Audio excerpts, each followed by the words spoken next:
I'm just looking like, well, how the fuck did this happen? And by me, like I said, having the knowledge of the streets and him, I went to the site and I looked at the street and I found cameras. And I went to the establishments and was like, hey man, can you pull this camera up from this day to this day? You know what I'm saying? And I went to this establishment, that establishment, and one of them finally talked to me and was like, because he was pushing me off for a minute, come on. Then another one was like, yeah, I can. Wait a minute. Like I'm sitting in there, he ain't, you know. Then finally he was like, man, who are you? I'm like, I'm the son. Like he was like, really? I was like, man, bro, your dad was alive. He started opening up, like he was alive, da da da. Like I got it, I'll show you.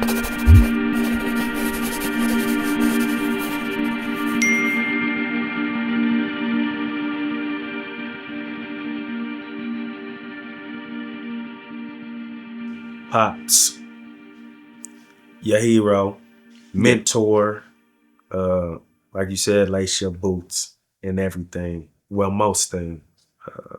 The good, the bad, all of that.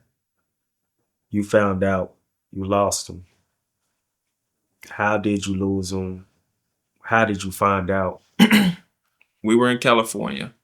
My daughter was on the court. She was training with Phil Handy. And by her training with Phil Handy, I would take them out there, you know, during the summer, her and my niece or whatever, like they were playing basketball. So they were trained out there. But this specific summer, it was just me and my daughter.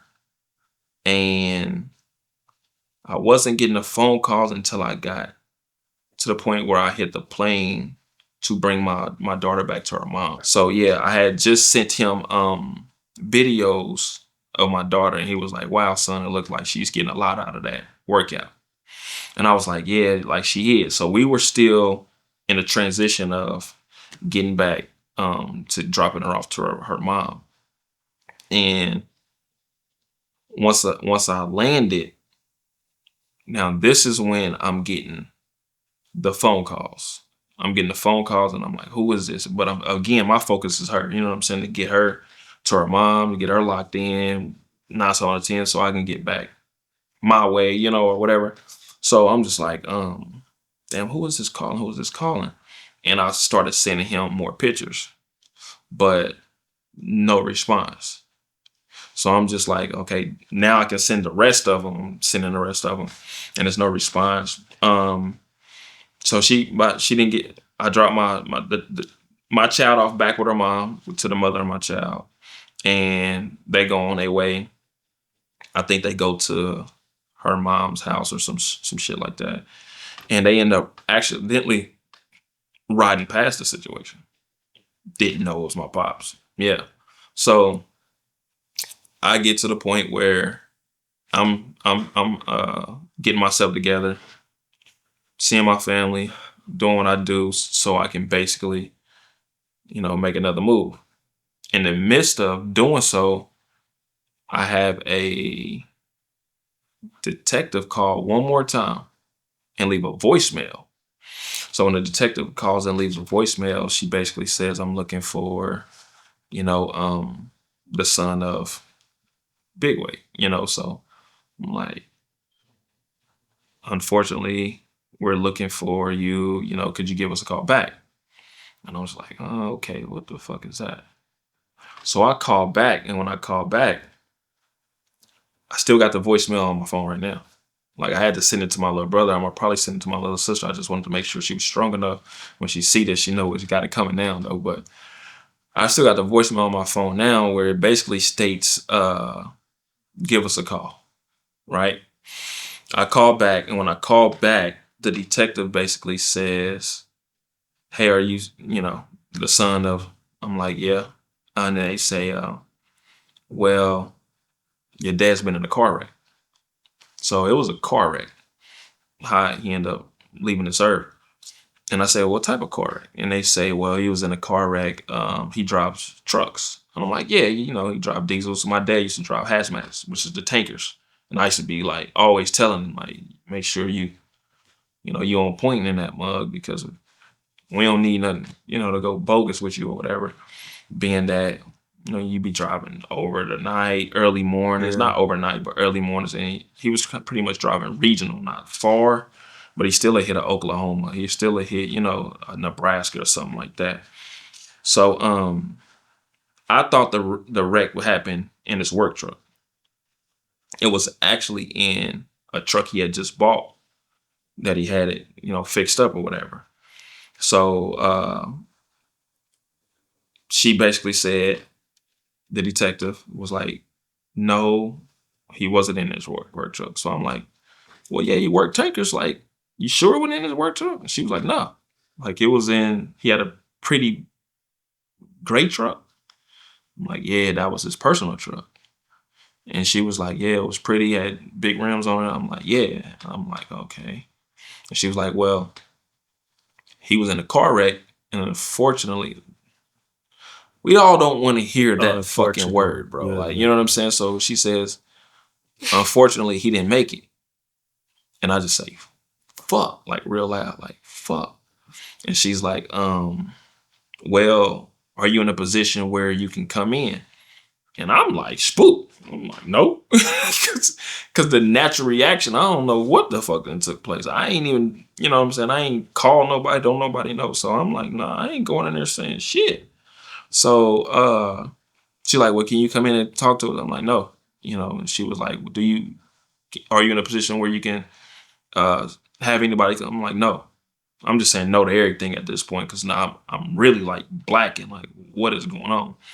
And then she says, well, we have his things and we need to give his things to you. And I'm like, okay, well, this is something I kind of I want to shed light on. So I'm glad you brought this up, is because our parents, us, we work so hard to get into these positions. And when we get into these positions, these jobs ain't trying to pay no insurance at all. So if you don't have your ducks in a row with insurances, private insurances for your kids, for your child outside of your jobs, like, need to do it. You know what I'm saying? Because he worked at a diesel company. Great job, but like they try to deny his insurance. His insurances for so many different ways. Had to get lawyers to pay for the shit to where like the fight became so overwhelming of the things that I'm doing. I had to learn so much through that process, like a lot through that process, and I really didn't have no support. Like I was even with the person, but they didn't even know how to support me. You know what I'm saying? Because it's so much that's going on. And I believe that's what sparked the separation because of that. But yeah, so they telling me they got his things, and I'm like, well, I ain't coming. I try to see who I can call somebody. I'm lying, like I ain't calling nobody about none of this. I'm trying to let people know he ain't here no more. So we get off the phone, and then the way the lady try to mess up his payout for like his kids or whatever, it was because she basically tried to say, do you know if your dad drinks? Well, drinking stops any payout. You know what I'm saying? So, and then I was like, nah, I don't drink. But he did have something in the system to where they try to stop the whole situation. That's why the lawyers had to get involved. But that's to shed the light on us, for us not knowing when we get in these situations where we thinking our parents have these things set up, and if they not set up right, like bro, they gonna kick and fight you all the way to the brink of it. And then you paying lawyers 33% of the civil case. You know what I'm saying? So if you was supposed to get 150, you done walked away with 50. Like this shit becomes like a headache, bro. So my whole thing is I took the short end of the stick to make sure my family members, my little brother, little sister, was on point. So that was my biggest thing with anything that I've done, because I just was like, man, fuck me. I know how to hustle. I know how to get my situation where it wasn't. Plus, like I was already in position when this situation. They're looking at me like, what we gonna do? How the fuck we gonna do this? Because he was alive and he was the one that was pretty much they would call. for things. So I automatically adapted that role, or whatnot. So it was a car wreck, man, how my dad died. And from that standpoint, I'm calling my family like, now I done hung up with the detective, calling my family like, man, nobody's answering. Nobody answers the phone when shit's going on. So I end up calling my cousin, like So my you was first. the first to know. I'm the first to know. Okay. Yeah. I'm calling my first cousin, and I let him know basically like, ain't nobody answering the fucking phone, man. Like, um, he like, what's up? What's going on? I'm like, man, Pops is gone. He like, what? Like, man, Pops dead, bro. He like, fuck happened? Cause my Pops was in shape. This was when he had got life back on track. You know what I'm saying? He living right. And I'm like, man, the detective said a car wreck. So everybody's thinking diesels because he drove these diesels. Yeah. Nobody's thinking this truck that he bought. You know what I'm saying? So yeah, so my cousin, like, he loses it. He running to tell his mom is what happened to be with my mom. So she loses it. So now it's like, man, what the fuck? Even though, they situated, she's still like, nigga, it's my soulmate, like, yeah, bro. So she loses it. So the next thing is just like, what the fuck next? So what I end up doing is basically from my teachings from him and being in the streets, I go to the site. By the time I go to the site, everything's cleaned up. It's nothing there. Nothing's there, bro.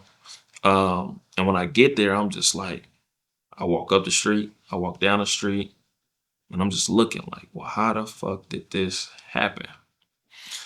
Long story short, short story short, he was coming down the street, you know, like doing a little bit over the speed limit, nothing crazy, but he was coming down the street and there was a metro on one side of the street. There was a lady in the gas station buying drugs at one of the gas stations nearby. So she was buying drugs or whatever. She gets to a point, you know how the entrance of the gas stations, they turn onto the busy streets. So she's coming to the entrance of the gas station to turn onto the busy street that he's traveling south on. When he's traveling south, the lady is just turning out, like inching out real slow.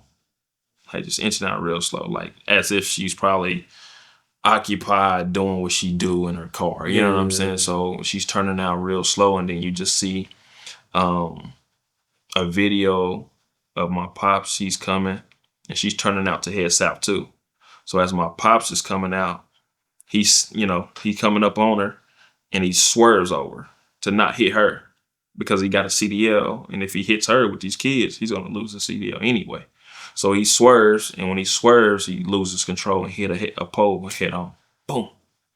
So when he hits the pole head on, the engine comes back on him. The truck wraps and it splits his aorta. So that's what killed him. The splitting of the aorta. What is that? That's something we'll probably have to look up. So when they told me that, I ain't even do no research. I just was like, it sounded crazy, and I just was like, what the fuck? But yeah, so he was still alive. Yeah, he was still alive even through that. My pops was still alive. He was they was trying to get him out of the truck. And when they was trying to get him out of the truck, he kept saying, I gotta go. I gotta go. I gotta go. Oh, he was still conscious. Yeah, he was like, I gotta go. Like basically like probably thinking about his kids. Like, I gotta go. I gotta get the fuck out of here. Ambulance took too long to get there and he died. Yep, he died right there on the scene. So by the time I knew where his body was, like, cause this is again me learning a process, because now it is I'm in charge of like moving stuff because I'm the second in line. And it's a crazy situation, bro. Like that shit, like it grew me up immediately. And it's part of my shift. It's part of my journey. It's part of who I am, my healing, my process of even to be on these platforms and talk like this now. Because like had that not happened, bro, I probably wouldn't be where I'm at now. I probably wouldn't be this person. I probably wouldn't be in no lamb. I probably wouldn't have the mindset to be, developing and doing this shit no more. Like I'll probably be in a different space. But it happened, and it was like, man, I had to take on the pillar of my family as a man. Yeah. So yeah, so it was a car wreck, bro, that that sent him out of there. Craziest shit ever. Yep. And by me, like I said, having the knowledge of the streets and him, I went to the site and I looked at the street and I found cameras. And I went to the establishments and was like, hey man, can you pull this camera up from this day to this day? You know what I'm saying? And I went to this establishment, that establishment. And then one of them finally talked to me and was like, because he was pushing me off for a minute, come on. Then another one was like, yeah, I can. Wait a minute. Like I'm sitting in there. He ain't, you know. Then finally he was like, man, who are you? I'm like, I'm the son. Like he was like, really? I was like, man, bro, your dad was alive. He started opening up. Like he was alive, da-da-da. Like, I got it. I'll show you. You know what I'm saying? Like, he let me record it and everything. Because again, I needed this for my didn't know I was gonna need it for my lawyers, but I feel like me telling this story is gonna help people out for like if anything to come. I recorded it. As I'm watching his cameras, I'm recording it on my phone.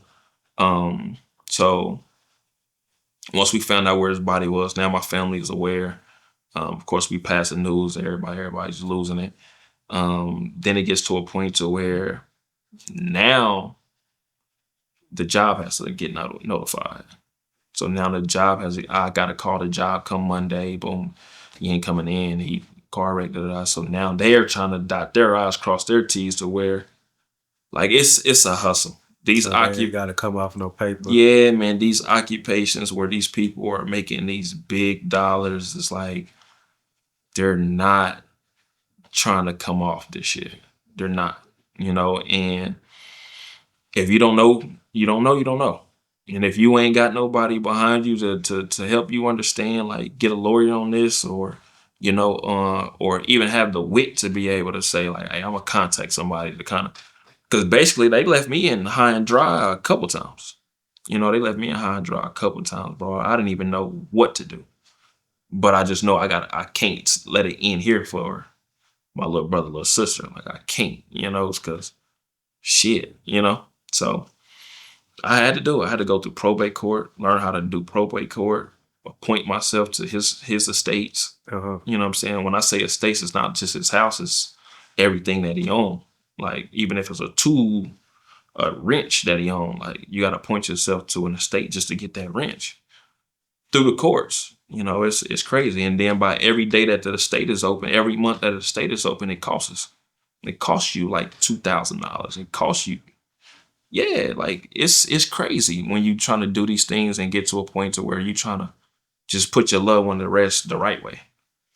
Like it's a journey, even down to the funeral. Funeral was like 20 some thousand. And that was before anything came out of these corporations. Like, and I had to get that together. Yeah. Like, it's crazy, bro. Did it take after the funeral and everything for you to be able to process the whole situation? Because, again, you had to deal with all of the stuff. You had to grow up real fast and learn some things that you didn't know and these people playing with you and all of that. So were you able to process it during or after everything was? It was during. It was during, bro. I'm talking about it was during. It was to the fact of I was like, man, what is going on? Like, what is going on? And that's when like I said, like you will start learning how people will be in your life and literally be in your life for their own selfish reasons or be in your life and just not know how to be there for you. You know what I'm saying? So therefore, they don't know how to react. You know, I ain't even gonna say they selfish reasons. It's just they don't know how to react. But then when they don't know how to react, it becomes other small things that become a part of your relationship. And you want to nitpick at this shit. And now you just being selfish. And, you know, and then that's when it gets to a point to where it's growing me up, but it's also overwhelming. And now here it is. I'm reacting. I'm like, bro, you on some selfish ass shit. I gotta get away from all y'all. Because that process, man, it did a lot, bro. It did a lot. Like I literally wanted to literally take flight. Like I'm going off grid. I'm just getting away from motherfuckers because I ain't got time. I'm talking about family members act out. Like people you close to you act out. Like you got to be the spearheaded one around this. You want to act out, but it's like shit. You lose it, everybody lose it. You know what I'm saying? Everybody lose. Like how the fuck they gonna get they situation. How the fuck they gonna get this? Like, and then we talking about once they get their situation, it's not as if it's life changing shit. Yeah. This shit ain't no 2-3 million. Like this shit ain't nothing life changing. It's just like, hey, this is enough to be. Don't do nothing stupid. Yeah. You know what I'm saying? Just because it's again these corporations, bro. These corporations is not what they cracked up to be. You know, so whatever people are thinking, like I'm telling you, go do it privately on your own. You know what I'm saying? Go get your affairs in order. If you don't got a will, write it down on a notepad and put it in the safe. It still be considered as honored. You know what I'm saying? Get it notarized. These are the things people don't know. If you don't have a life insurance policy, get a life insurance policy. Shit, we pay $150 for a pair of Jordans to come out every month. Fucking life insurance policy that's private is the number $40 a month. Yeah. For a fucking $400,000, $500 policy. Like, but these niggas running the streets and won't do it. But me, I've always done this shit, bro. So it's just like, I don't get it. But again, like, it's, man, we think we in these occupations, bro, and they gonna look out, and they not. They gonna make it hard. They're gonna make it hard. And if your loved one don't know, hey, they got a battlefield in front of them that they gotta go through. Yeah. Yeah. So that was a new process for you, and you said you had to be the one that was. You couldn't lash out on nobody. You had to be the one that was straight. So, with you not being able to let that out to them or whatever, if you keep it in, it can tear you up. And it did. So how did you do therapy? Did you? Yeah, that's when I start shedding, exiling layers of myself. Like, I had to start getting rid of shit. And I didn't care who it was. I had to get rid of people, places. I had to get rid of shit. I didn't care who it was. If you fall to where I gotta dispose of you to get peace of mind or where I need to go, man, so be it. I ain't give a fuck who you was. Like, you gotta go. And this was advised through the podcasts you listen to, the books you read? It was just, at first it was just the hey, I ain't liking how I'm feeling. You know what I'm saying? It was that at first. Then it was, hey, now I'm digging deep, and okay, now I'm starting to come back. You know what I'm saying? Now I'm starting to come back. I was in a dark space, bro. Yeah. I was in a dark space. Like, after that situation happened, I was living. You know what I'm saying? Funeral. I'm still gotta exist because my daughter's playing ball. Like, I still gotta travel with her. Like, I still have to exist, but I'm really zoned out. Plane rides, I'm zoned out. Hospitals, not hospitals, hotels, I'm zoned out. Like, even at that time, I had somebody in my life. I'm there, but I ain't there. Yeah. I'm zoned out. And that's when I said I start peeping selfish shit. And I'm like, y'all gotta go. You gotta go. You gotta go. Like, man, y'all selfish, bro. I don't got no time for this. Cause ain't nobody understanding what I'm going through. Yeah. And ain't nobody giving a fuck. Motherfucker ain't coming home rubbing my head, saying, damn, man, you eat today? Motherfucker come in the house and kiki ha ha, and now it's a somber feeling. Like, damn, I'm human. Yeah. Like, I'm going through some shit, bro. Like, I'm going through some shit ain't nobody around this motherfucker been through.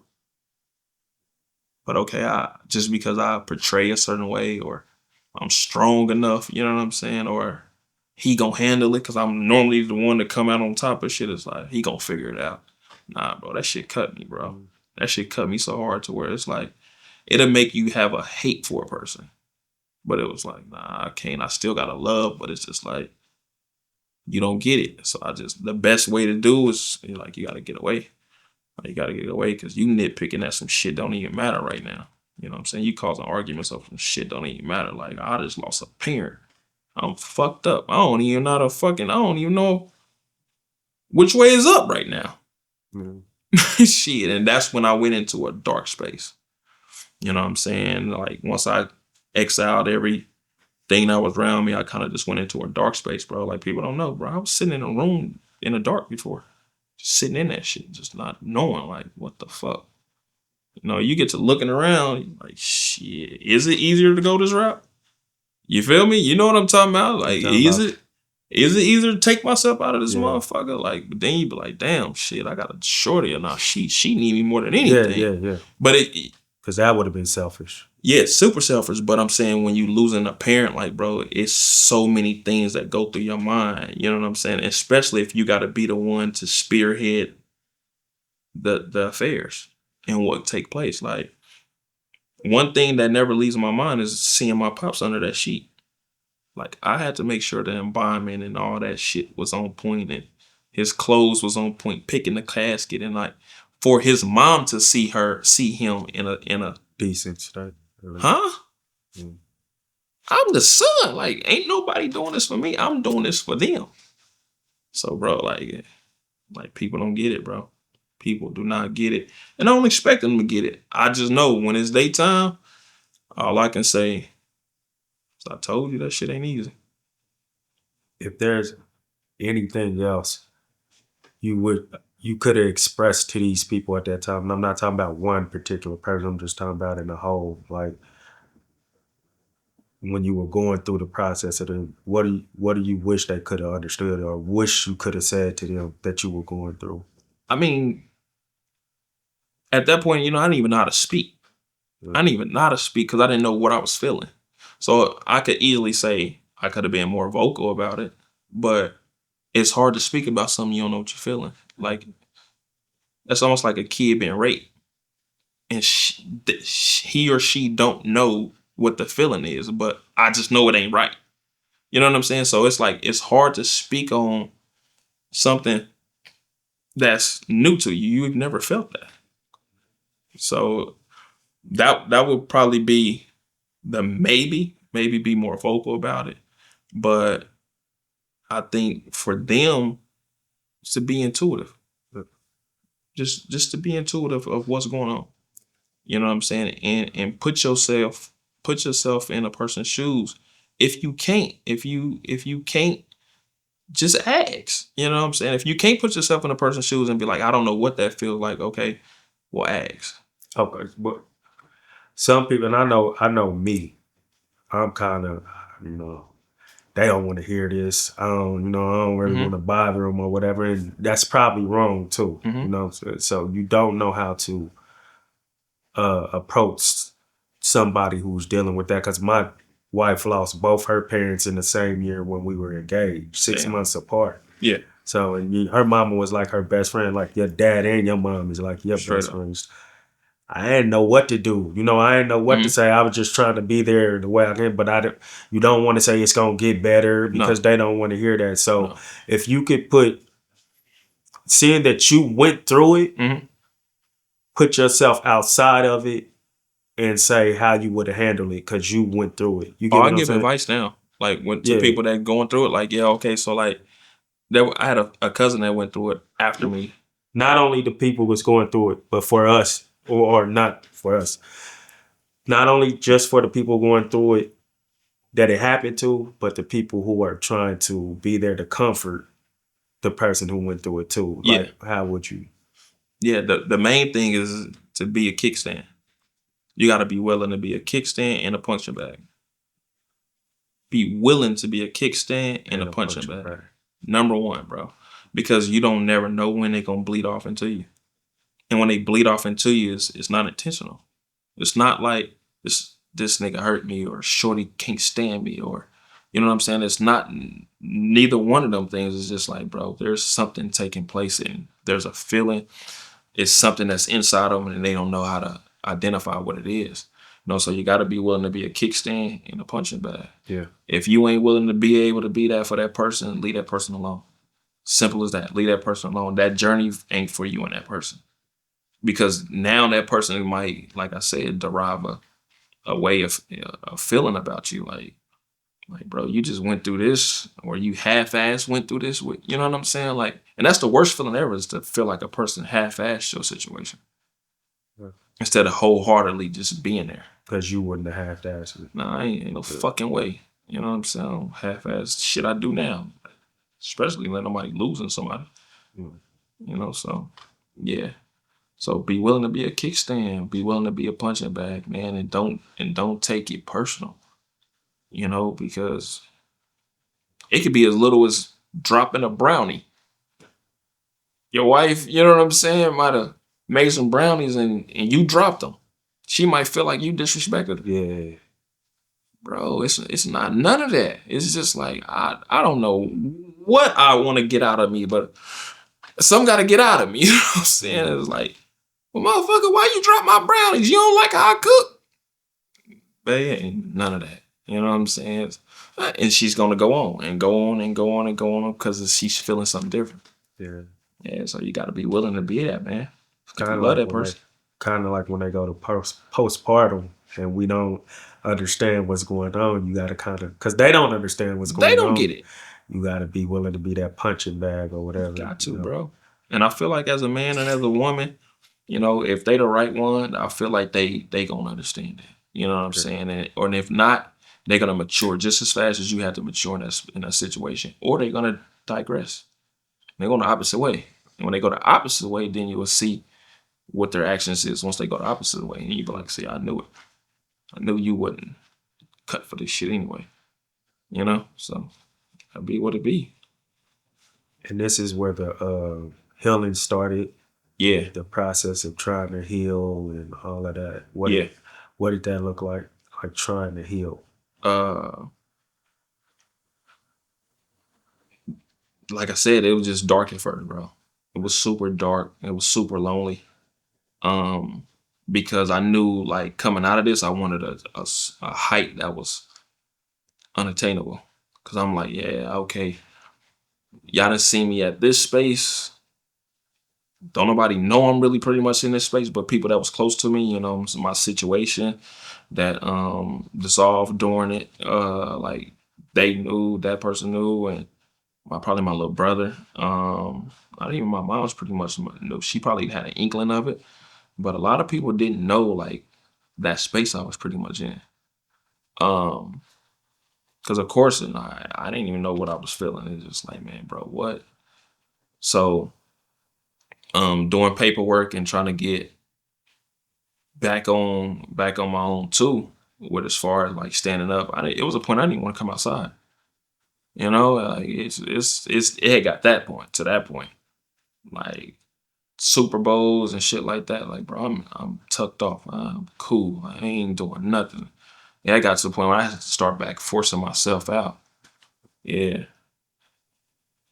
So what was the question? I got lost in it. Ah, the That. healing time. The Yeah. healing time. Yeah. Like So that was the when you healing start time. to get better through it and how you start getting better through it. Because you talked about the dark time and being in there, not being able to move or whatever. But obviously, you started to get out of it. Yep. You started to get up and move. So how did we get back to that?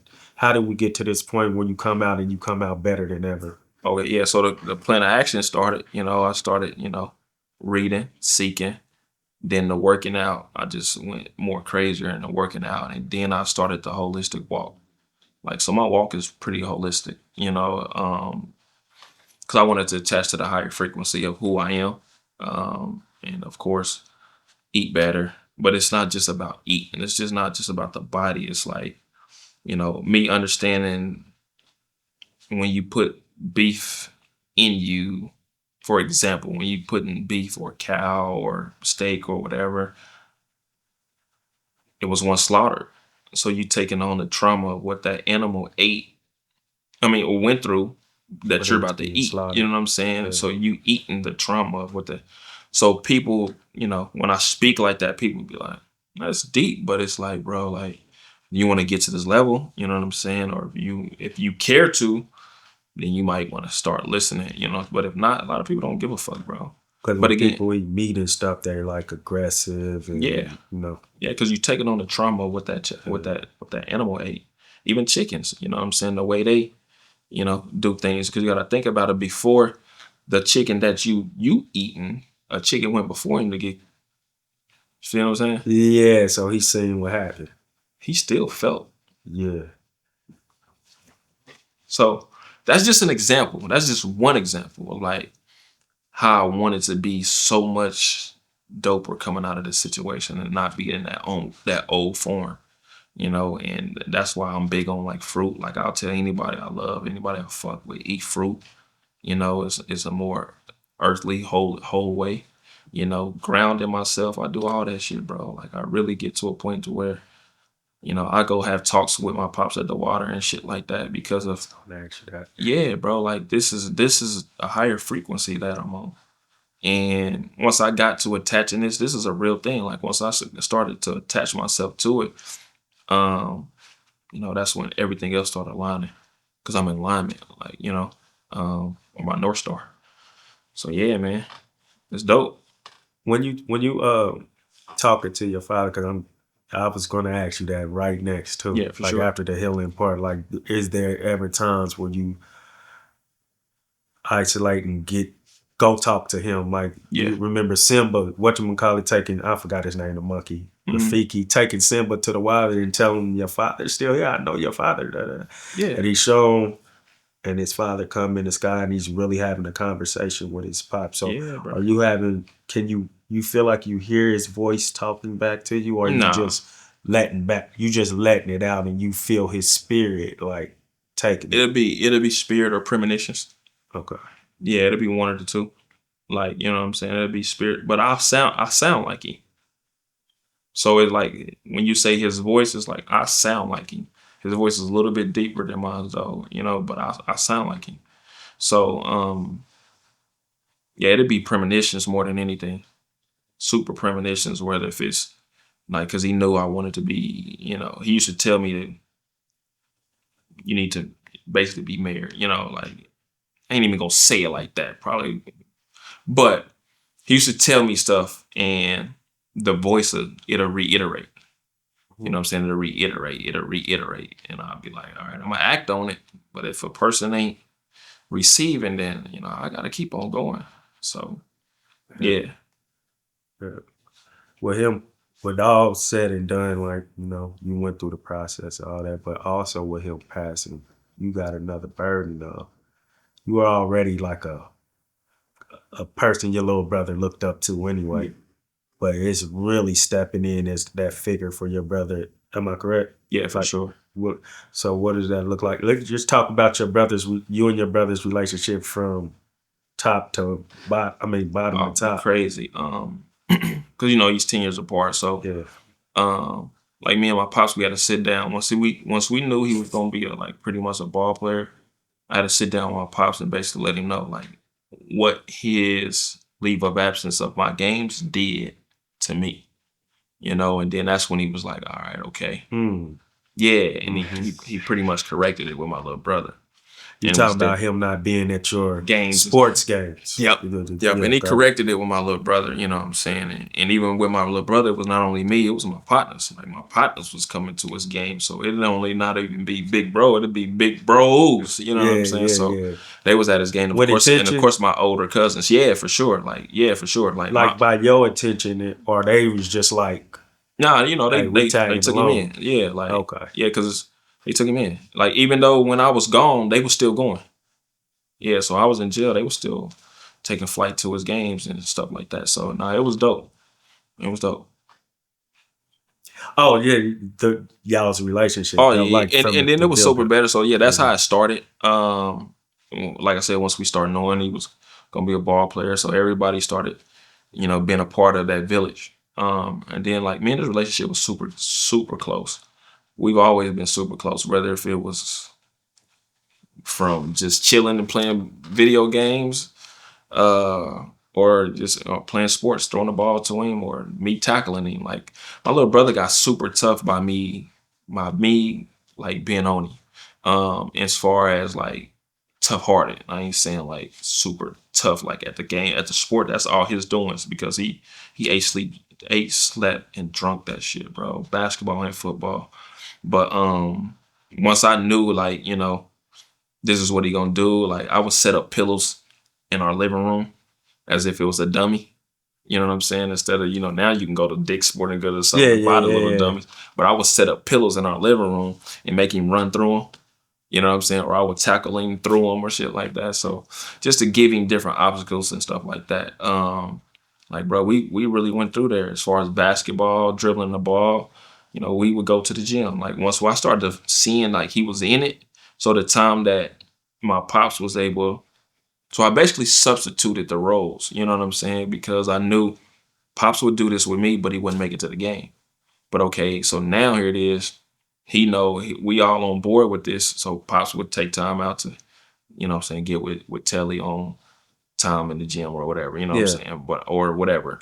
If he could. It wasn't so promising, you know what I'm saying? It was a lot better than mine though. And then it would get to a point to where here it is me. I'm on it. All right, okay, look how the defender's looking at his, you know what I'm saying? Look at his feet, da da da. Well, we would even get to the point we were in the gym working out together. Back in the high school days, like I would have my mom bring him to the gym with me. Stuff like that, man. So I'm just setting the time apart. I'm just setting the time apart to really be there. Like I didn't care what I was doing. I was setting the time apart, and look what it developed into. It developed into my daughter, and then Nisi. You know what I'm saying? It developed into like I don't care what's going on. These people are important, man, because I seen what it can do to my little brother as far as what he's trying to do with his life. You know what I'm saying? And now here it is, he's able to live his life and have these experiences that at family gatherings, he can tell what it feels like coming home from college. You know what I'm saying? And shit like that, shit that I ain't get to feel. So yeah, me and his relationship was dope. And it was even dope like in school. My mom used to get on me. My pops didn't really care, but 'cause he thought it was dope. But my mom used to get on me like in school, it was true religions and shit like that was big. I was making sure he was going to he was in private school. Yeah. My mom's and pops put him through Bishop Miege for a better setting. But when he would go to like parties, he was true religioned out. Like, so I'm buying true religion. It was a point where like he got big on like the ball shoes that he was hooping in. And by the end, his name is ranking through the accolade system. I mean, the academic system and through the sports system. He had ended up winning Gatorade Player of the Year throughout the Kansas side, and that hit ESPN. So he had called me like, bro, hey, these pennies came out, or these Jordans came out. All right, I got them. What you gonna do though? I got you, dude. So by the time gameplay, he'll call me probably early that day. Because again, he's staying with my mom. I had my own situation, my own spot. So he'll call me game day. Game day, they probably even came out. By 7 o'clock, he and them joints on the court. And I would be sitting in the stands, me and my pops. We always sat together. Me and my pops always sat together. And I would overhear people like, damn, they just came out.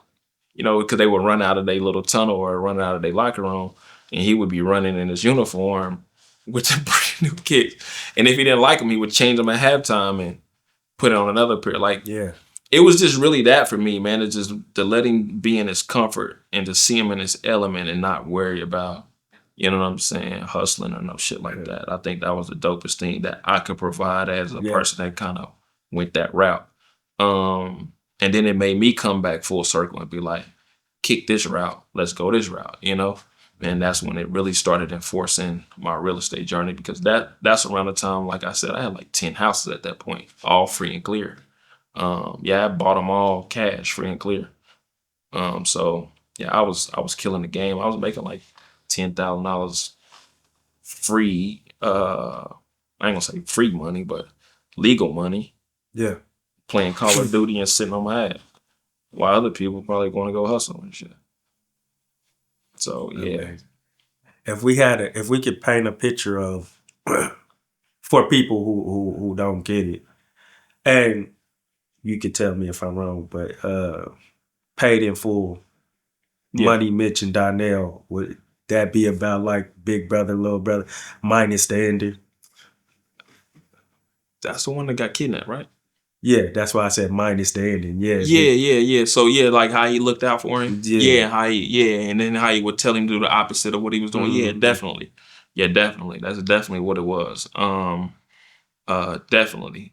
Just a little bit more hands-on with every type of corner of learning stuff though. Yeah. Like a little bit more hands-on. Was there ever a time you felt like him veering off and you had to make correction? Like, nah, brother. Nah, because I would want him to. Like, my whole thing was bump your head. I know you ain't going over here.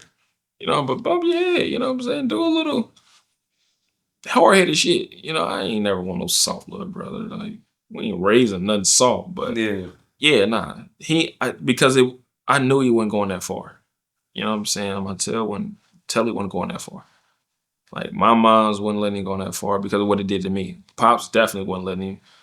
You know what I'm saying? It was like enough is Yeah. enough. Like, so Telly wasn't going that far. And we had to explain that to him at a later age where he got older. It was like, bro, like the times was different when you were born versus when I was born. Like Yeah. you were in better times. You know what I'm saying? It wasn't no struggle. Like Pops was established, Moms was established, like you know what I'm saying? And they're able to provide from homes at that point, you know, like you didn't really have to. But he still was going to the hood with me. Like, cause when he was younger, up until like I said, we was 10 years apart. So by the time it got to a point of me going to the hood on my own, like, you know, he's going with me, you know, or my grandma is going with me, so, you know, basically who just passed. Yeah. So yeah, so she's taking us to the hood or whatever. So yeah, man. I was gonna ask you about that situation off camera. Are you good? Because you just made mention of that. But let's go to Ye. Yeah. Yeah. Going all the way back, like all the way back, because it's important to mention this. Mhm. You had her during the hustle, right? Yeah. While you were already in the game or whatever. So knowing that you were having a baby girl or bringing a baby into this world, period, because you said you wanted a girl, but knowing the news that you were bringing a baby into this world while you were doing what you're doing, like what did that do to your mind? What state of mind were you in? Mm, you know, it's a scary feeling then. It's like, man, what to expect? What type of father am I be? Am I gonna be a dad? Am I gonna be a father? You know what I'm saying? I just know I ain't, you know, gonna sell myself short, you know, of the stature of like what I came from. So like it was just that pretty much that much pressure, that type of pressure, should I say. It was just pretty much that. You know, like at that point, I'm just trying to give you the more realistic thought. Like Yeah. you ain't thinking too deep into it. Like you're just like, man, like how do I do this, or am I gonna be what I expect it to be? You know, it become that. And sometimes it may even become shit. I gotta push even more because Yeah, of of what's coming course. to this. Yeah, of course. You know, you gotta feed somebody else at that point. So yeah, you definitely on some. Yeah, and they gotta push, but nah, I don't know. Like as far as the far fetched stuff that people will probably say nowadays, I don't think it'd be that much thought into it. Yeah. I don't think it'd be that much thought. So what was your style in raising her? And what was y'all relationship like? It wasn't, Early. it was no handbook on it, so we was Yeah. just, we was figuring it out as we went. Especially the co-parenting, because it was a tried failed situation, you know what I'm saying? And it was basically we gonna try it this way. But she was a love child. Like it wasn't just Yeah. situation. So, it was pretty much that. It was pretty much like a try and fail. And this is how we're gonna raise, and this is what we both want. Like we both wanted better for our kids. So kid. And that's what it worked. And that's the way it worked. Other than that, while I was hustling or while I was doing what I did, like I set my ass down during the day for my child. Yeah. Yeah, while her mom went to work. So that was every day. Like, and that was around the time I was dealing with someone else, and she was just like, all right, that's dope. That's crazy. And then the mother of my child, she was with it too, because she was like, shit, I'm going to work. On the weekend, I'll have my time. Shit, I know she got you, you got Yeah. her during the week, and I think like that's when it develops so many things with me and the understanding of who I have as the mother of my child. That's why I said that's my dog. Yeah. Yeah. We'll go back to the velvet walls and stuff like that. Yeah. If if the main part of the house is like that, what'd you do to her room? Because I'm probably sure she probably had her own rooms in your place. Yeah, my daughter never slept in cribs. Like we never had cribs for my daughter. Like Yeah. even at her mom's house or my house. Like I bought beds. I've been buying beds since she was born. Like we never had bought the crib and did all like so she been sleeping like a queen. You know what I'm saying? Yeah. Since a baby, man. Before she can poop and clean her and wipe her own ass. So yeah, it was dope. But yeah, her room's always been jazzy. Okay. Yeah, from day one. And I mean, you see her, she's a jazzy little girl. Period. You call her daddy's girl? You think she's a daddy's girl? I will let her tell you. Of course, Okay. I'm gonna say yeah. Yeah. But I'll let her tell you. But yeah, nah, she'll say it. Let me see. I was supposed to, as a fact, just send her some money.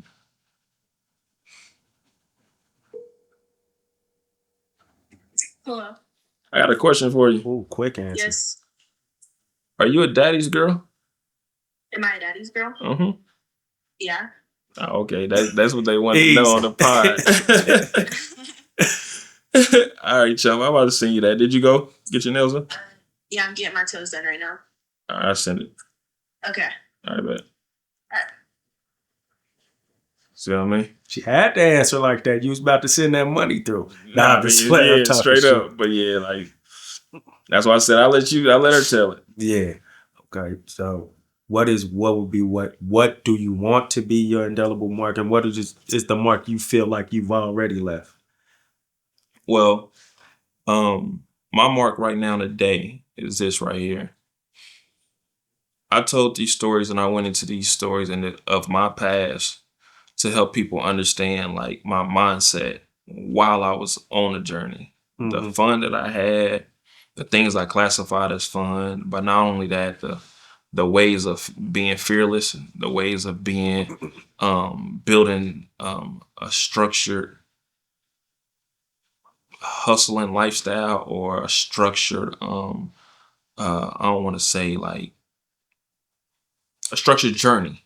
You know what I'm saying? Like, because it just wasn't a roll of the dice. It was pretty much like a lot calculated, like how I moved throughout my journey. So if I'm doing this and now I'm able to show you in different aspects or different windows of my life how I'm applying this to real estate, it's like you can do it too. Mhm. You know, these stories is not to be inflated for nothing else but for you to understand like to run a Fortune 500 company, you have to take these same tools that we once did in the streets, you know, and these same tools is being, a talkative person, a person to learn how to code his words and decode his words in an aspect of delivering to a certain audience. You got to know your audience. And, KYC is actually a thing. Know your client, when it comes to doing business and stuff like that. So you might get a client in here that talks street, but is learning how to cross over. But then you might have a client that's in the corporate world that's ready to buy 5 different, commercial buildings. So you got to know how to know the different terms of language that need to be spoke in different rooms. So again, that comes with meeting people. That comes with putting on different hats. That comes with learning how to be able to adapt to your environment. And then it goes into the money management side of it. None of these investments or none of these things that I'm doing is guaranteed. Like all of them is like calculated, but it's still a risk. So now I still got to be feasible. I got to be manageable with money and the finances of it, which is like I said, on the burden of a man. Is like financial responsibility is a big thing when it comes to being a man because we still have to make decisions to climb the ladder, but we also can't make dumb decisions to blow it all because we want to live or satisfy our, who we with. Wife might want to travel, Yeah. stuff like that. But hey, we still got to try to get somewhere because we might want to have more kids, and or whatever it is, or those kids that's on this earth might want to do something with their life. So let's put up for that. You know, so it becomes something that for me with these stories and what I endured to leave my mark and help them understand like why the fuck not you? Why the fuck not? With all this shit that I just said and everything that y'all gonna listen to and be like, fuck us. Why the fuck not you? Like, why you ain't putting forth that effort now? Like, because like, bro, I done been through it all. You know, every different walk of it. You know, putting myself through night school because I can get the money to go to night school. You know, like I ain't doing this shit just for no stunts. Yeah.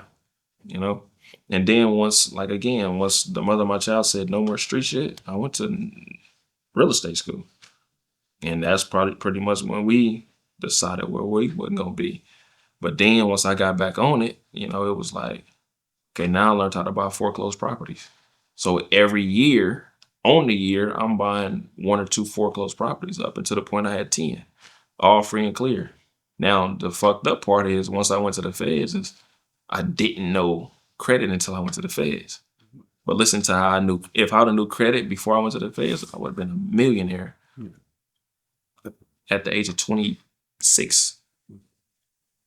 Talk, because I don't want to close out without talking about the build-up process on your journey on the other side of the road. Yeah. Like like you said, from the beginning of real estate to where you are now, like building that up. Because we talked about the heights of the streets and all that stuff. Yeah. Let's talk about from there to there with the real estate and whatever you're trying to do out on a legal side of the world. In the come up part of it? The come up. Yeah, the come up. Yeah, because that's not all easy. That may even be harder. It was harder. Like, so when I explained when I was dealing with my pops, the shit I didn't understand, like the feeling I didn't understand. It's the same with starting that journey of like crossing over. It's like you don't understand. There's languages out there that you don't know. You know what I'm saying? And you get to that point where you're like, man, what are they saying? What are they talking about? Bro, you just spoke Chinese. Explain that, break it down. And you got to really be a student of it and be able to have the understanding like you gonna not sound like the smartest in the room because you trying to do something that you ain't never done. So for me, the street thing was one thing. And like I explained to once my moms and pops seen how far and deep I got with it. And like I said, I gave that change to my moms and it was a quarter and they like, hold up, what the fuck? What you gonna do? And I explained to them, I'm gonna get houses. Like this is just 4 houses. I still had change. I was playing with. That was just quarter for houses, bro. When I get ready to buy my houses, Mom, I'm coming back to get this. And she was like, all right. So that was that buildup. So then when I got ready to come, it wasn't long after that. It was like a couple months. You know what I'm saying? So I came back, I bought 2. One for 11,000, one for 18,000. Foreclosed. And then sat on them, rehabbed them. I think I put like 15 in them at the time, rented them out Section 8. Then the next year I bought 2 more, rented it out. You know what I'm saying? At that point, that was 4. So I'm just climbing up. And then you got to think about it. So now what I'm doing here at this point, and also I'm telling y'all this stuff, if y'all got 1 foot in the game and 1 foot out of the game, don't get on these platforms and think you can get on here and speak about this shit. This shit is years removed. We're clean. We're walking a straight. You know what I'm saying? Now you can speak about this stuff. So 4 houses in, I'm using every house as money to go to the bank.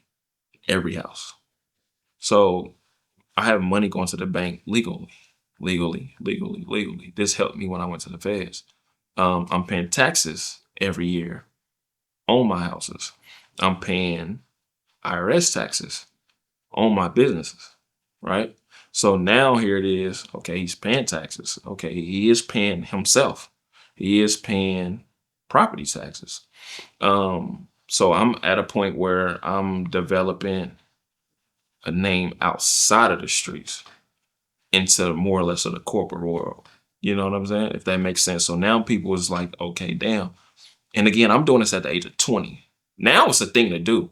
But I'm doing this at the age of 20 and I'm just really scared. I'm like, bro, what is this shit? I don't know. But I know this is the way I want to go. So it was like I just had to keep going. And then before I know it, I looked up and like I said, I had like 8, 9 cribs. You know what I'm saying? It was just easily like maintaining. And I was just like, damn. Like it kind of like, you know, it kind of festered fast, you know, and once it did that, we started the name. Once we started the name, I mean, this is all the build up of this shit. Like you got to come up with the name. You got to come up from the name. You got to pay state taxes. From state taxes, IRS tax. From IRS tax, property tax. Like it becomes a lot. But if you want something different from your life, man, you gonna do it. Don't say the name of your business? No, I don't want to. Oh, okay. Yeah, I don't want to, but because I got 3.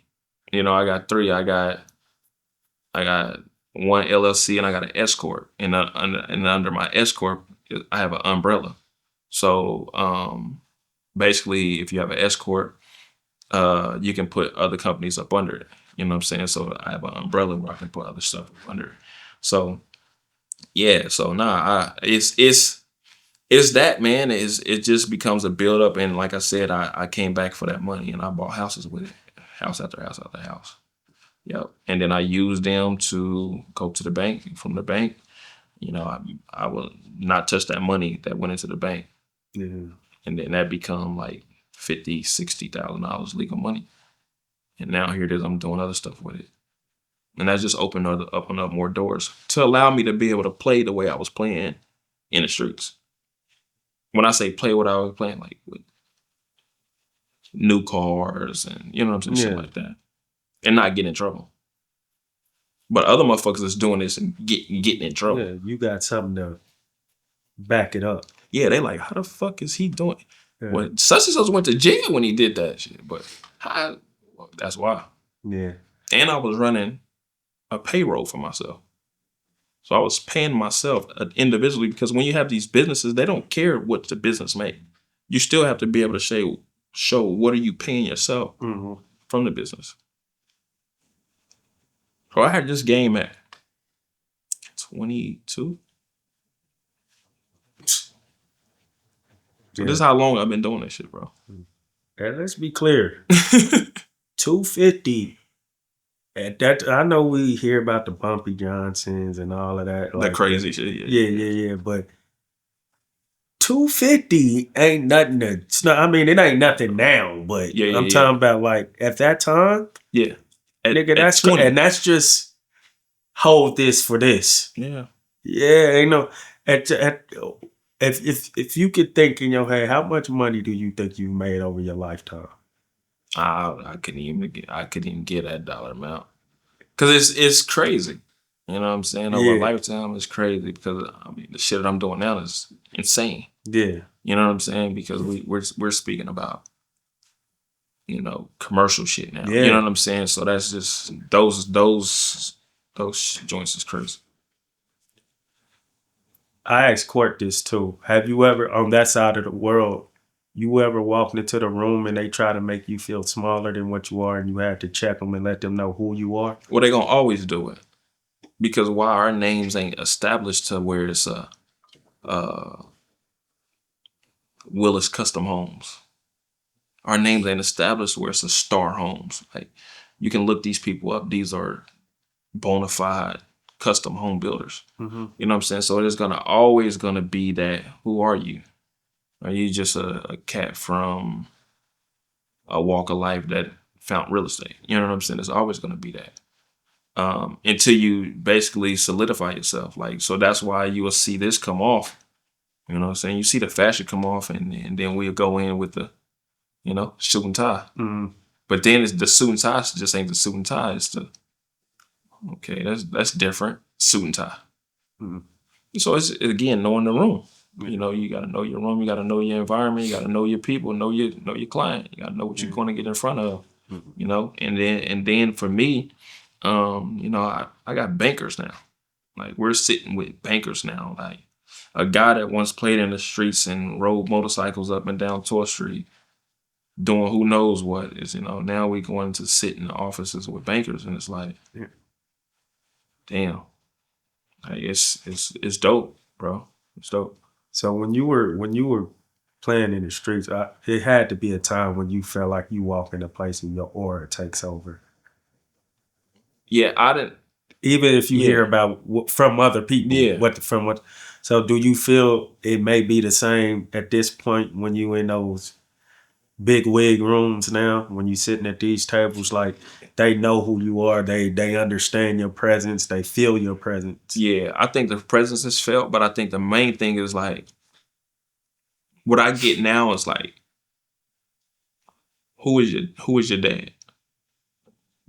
Excuse me. Because they think I'm coming from a family of like, you know what I'm saying? That's tough. People like, who is your dad? Like, who is your mom?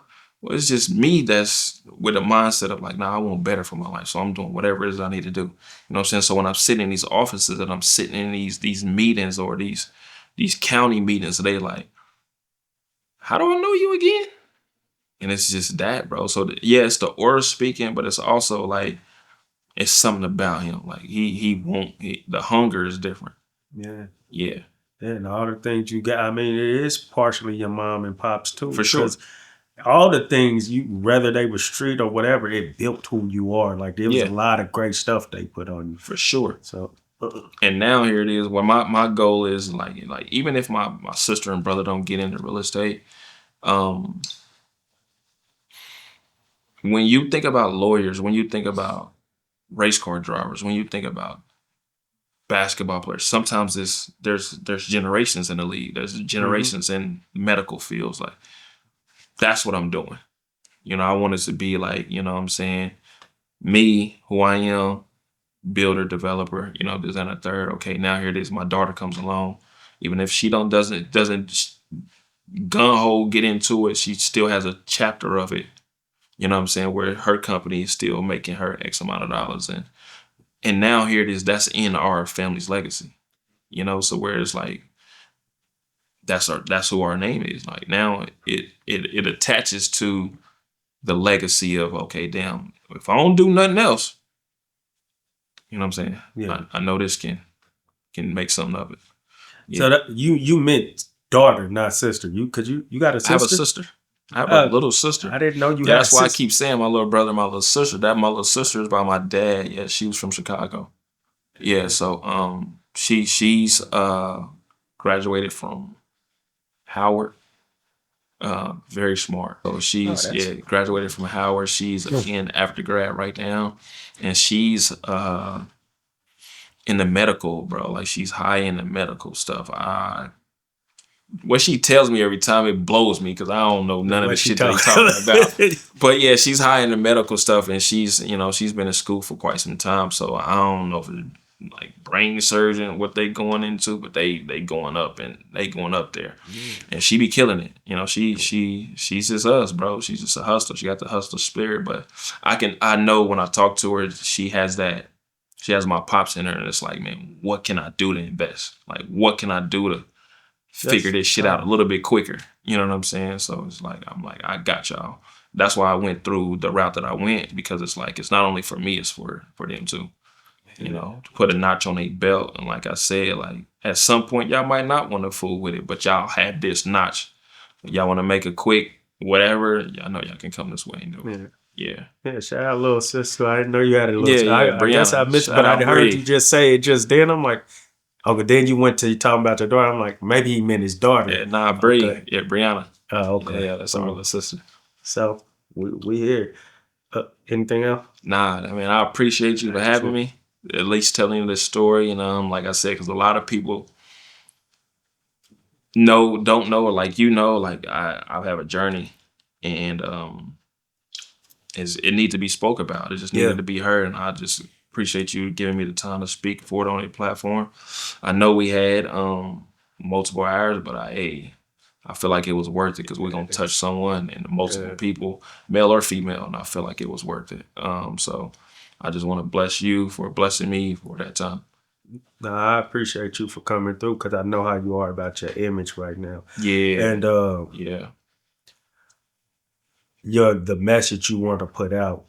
But I feel like it's important to go through the story so they know who they're attaching themselves to. Yeah. They need to go through that. And that's for anybody who may say it may be bullshit on this platform. Read the comments, you'll see different. Or actually go look through the whole story versus just the clips. The goal is to leave a lasting imprint on their minds and their hearts. We pray you've been indelibly marked. Watch that. You're going to be tall. Yeah, for sure.